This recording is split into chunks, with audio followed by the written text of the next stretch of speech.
Hi everyone, welcome back. Today we're looking at a topic that catches a lot of people off guard. Describe an interesting building. The prompt asks you to talk about where it is, what it looks like, what its function is, and, most importantly, why you find it interesting. When you first see this topic, it's easy to panic. You might feel like you don't have the right vocabulary to describe architecture, or worry that the building you've chosen isn't special enough. And honestly, it's challenging because we rarely describe buildings in our everyday conversations.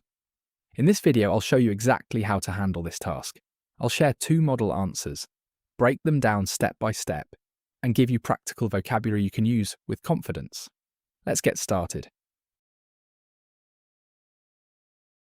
One interesting building I'd like to describe is an old train station in my city that has been converted into a public library. It's located near the city centre, close to the main bus terminal, so it's very accessible. What makes it stand out is its architecture. The building is over 100 years old, and the city preserved many of the original features. The exterior is made of red brick, and there's a large clock above the entrance. Inside, the ceilings are very high, with exposed steel beams, and part of the old railway track is still visible under a glass panel in the main hall, so you can clearly see its historical roots. Now, instead of serving passengers, it functions as a modern library and community space. People go there to study, borrow books, attend workshops, or simply relax and read. What I find particularly interesting is the contrast between its past and present. It used to be a noisy, fast-paced place full of movement, but now it's quiet and focused. I really like that symbolic shift. Instead of transporting people physically, it now allows them to travel through books and ideas. Overall, it's interesting to me because it combines history with modern life in a very natural way, and every time I visit, I'm reminded of how a building can completely change its purpose while still preserving its identity. That was Joseph's response. Let's break it down according to the cue card.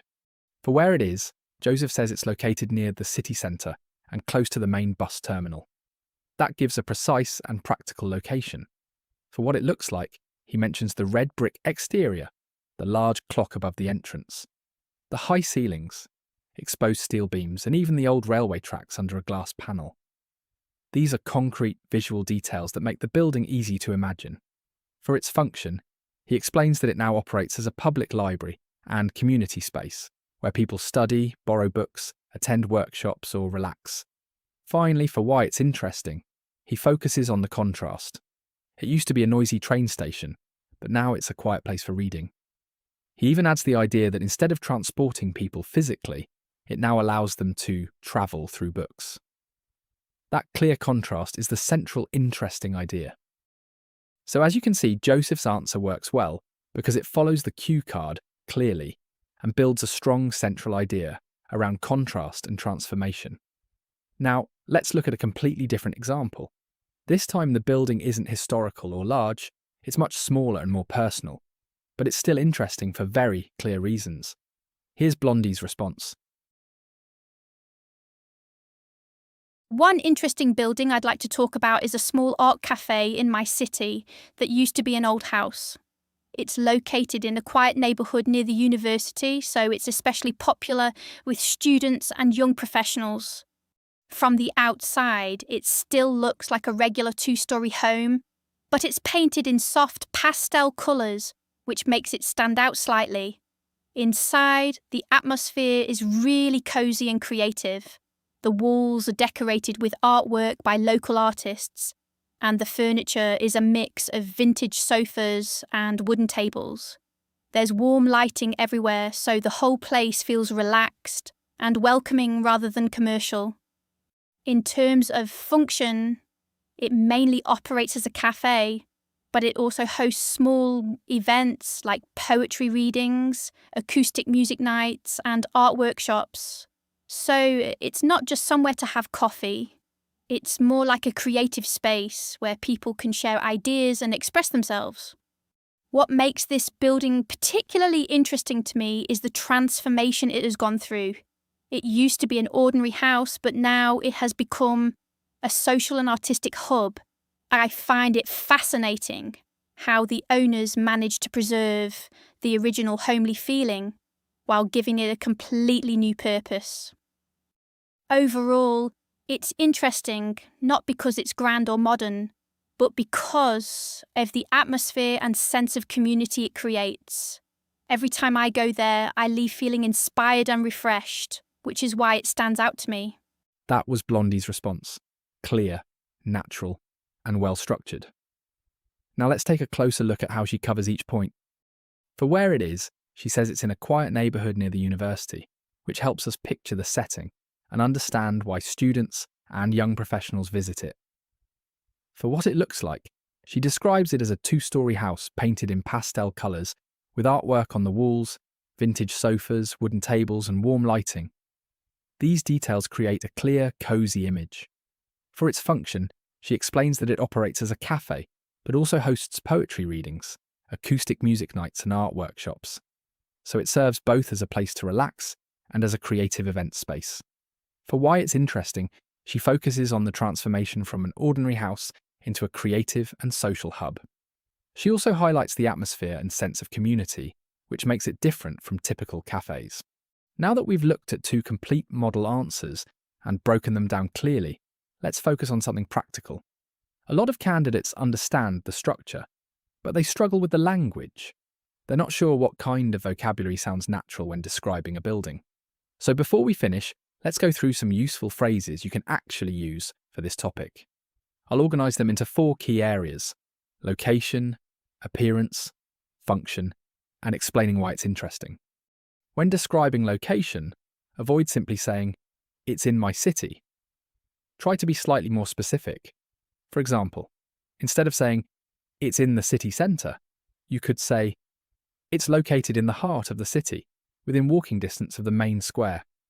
If it's in a residential area, you might say, "It's situated in a quiet neighbourhood near the university." And if you want to explain why the location matters, you can add a reason such as, "It's easily accessible by public transport, which makes it popular with students." This helps you expand naturally rather than giving short answers. When describing appearance, details make a big difference. Instead of saying, "It looks nice," try something more specific, such as, "It has a red brick exterior and a large clock above the entrance." If it's modern, you could say, "It has a sleek contemporary design with floor-to-ceiling windows." If it's older, you might say, "It features traditional architecture and has been well preserved." Adding 2 or 3 concrete details, like high ceilings, exposed beams or warm lighting, makes your description much more vivid and natural. For function, you want to clearly explain what happens inside the building. Instead of saying, "It's a library," you could say, "It serves as a public library and community space." If the building has changed purpose, you might say, "It has been converted into a cultural centre." If it has more than one role, phrases like multi-purpose space or community hub are very useful. For example, "It operates as a cafe during the day, but also hosts workshops and live music events in the evening." This shows flexibility and allows you to extend your answer naturally. Finally, let's look at language you can use to explain why the building's interesting. A simple and effective way to start is with phrases like, "What makes it stand out is," or "What fascinates me most is." These expressions clearly signal that you're about to explain your main idea.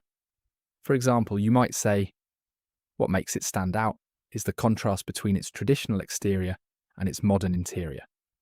If the building has changed over time, you could say, "It has undergone a significant transformation," and then briefly explain how it changed.